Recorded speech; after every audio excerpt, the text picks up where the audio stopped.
and look at the a replay of the start here. Go on, I was just going to say, just watch Andrew and Markland's strategy here. Obviously, Anton got in front of Napik straight away. You just watch a little bit of bumping, pushes Andrew wide, and this is where Napik, if he was brave, could have really stuck it up the inside of Jordan, but showing his racing class there, keeping the momentum in the car and sailed around the outside of him.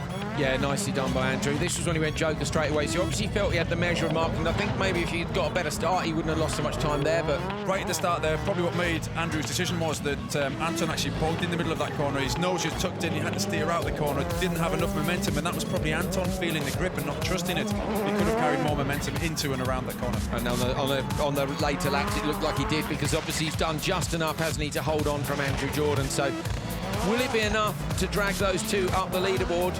It's never ideal when it goes wrong in Q1. It's gone better in Q2, but we have 4 races still to go with 5 very fast drivers in every one.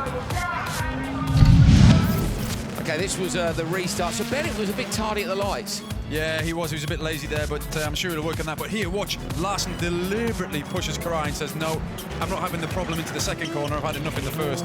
Get out my way. did well too, didn't he, to be fair? He's like, no, I'm going to come through there, and he got a little nudge, but held on to it. I was actually quite impressed. Demussier, though, did a huge number of laps here at the pre-season test. Did he? Right, indeed. Okay, well, Demussier, for me, impressed me then, because he stuck with Robin Larson all the way. He made that mistake in the Joker, and that's what can happen.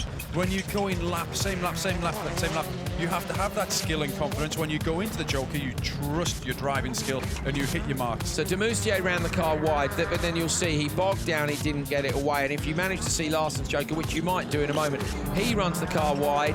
This was him coming through the series of corners just before it. He ran the car a bit wide. Here we go, watch this. So he backs it in, but Guy, bang, bang, down the gears. Accelerator, look at the dust plume, and bang, gives it another gear to get it to pull away. He even got it rotated, didn't he? And then uses the transition to send it back the other way. Absolutely lovely job by Robin Larson. Fast, but will it be fast enough?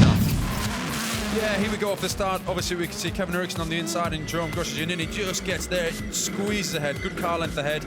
Watch the outside, Tommy Rustad.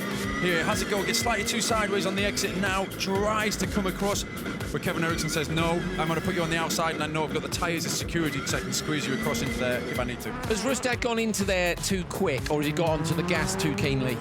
Well, he might have even taken a nudge. We couldn't quite see, could we, from that angle, but Baumanis will be very bitterly disappointed with that. He's got a fast car underneath him, and it didn't just quite happen for him. If we watch, we're probably going to see the Joker of Jerome Grosjean in. He didn't attack it, he played safe. Yeah. And to be honest, that is a bit, in rallying, we used to say, you know, you can't win a lot of time in a slow corner, but you can definitely lose a lot of time. This Joker, you can lose a hell of a lot of time. We've seen it, haven't we? We've seen it with some of the very top guys. Watch this, yeah. Drives it in straight, really gingerly, both of them. Rustad is far too wide then. And that costs Rustad. It's Grosjean who takes it. We've got some massive guns in this one. Can any of them match the pace of Timmy Hansen? On board with Gronholm, this was the start. Timmy moves it across nice and smooth. Watching for Kevin here, they gave each other just enough space. He rubbed the barrier on the inside, Timmy there. Look, Mark comes in between. Let's see if we can see over the jump what happens with Mark. Ooh, landed very awkwardly. I wonder if he was on the brake and it broke something when he landed, but he's an experienced driver, you know, not just trying to guess really more than apportion blame anywhere, but the car broke him, very unfortunate. That's a shame for Mark Higgins then, so looking tricky to get a British driver through to the semi-finals at Silverstone, but we are looking on for some absolutely brilliant racing in the meantime. Gronholm continuing to stick the fast laps in. He's third in this session. It's going to see him right up there again. It's impressive. Here we go, watching Timmy Hansen. He almost dropped it, but he just managed to scrub the speed. It changes from the gravel surface to the tarmac right there, and it just gripped up enough for him. Did the clutch and bang, he fired out. Go on, Timmy Hansen. Is it enough? Watch, Loeb actually gets a good jump, but then he starts to drop back a little bit. But watch Matthias Ekström here, obviously. We've got Solberg going down the inside. Watch how cool he is. Right, I'm going to go down the inside and keep it tight. He doesn't quite sneak and backs out of it. But look, right there, he gained a position back after losing one.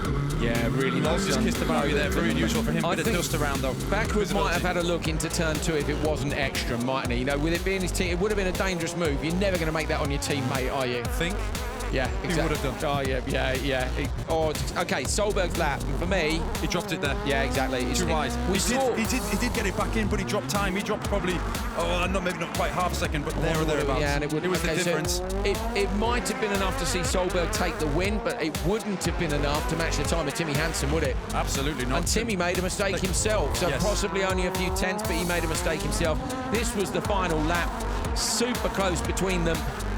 Great race to round out Q2 for the World Rallycross Championship. It's Timmy Hansen who wins the session, but it was Matthias Ekström who won the race. Solberg, overnight top qualifier. Brilliant stuff. That was a win in Q1 and it was a P3 in Q2.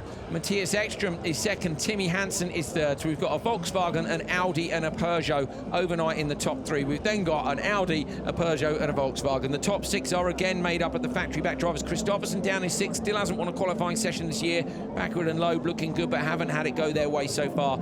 Kevin Hansen, Niklas Gronholm, great to be in P8. Fantastic job by him. Jerome Grosjean, much better weekend. Good for him. He needs one for his confidence. Kevin Eriksson, Timo Timozianov and Tommy Rustad on a one-off outing in the World Rallycross Championship, doing a great job. Larson, Baumanes, Shisha, Higgins. There's a host of drivers who are looking to make it through to the semi-finals. They're going to have to work really hard tomorrow.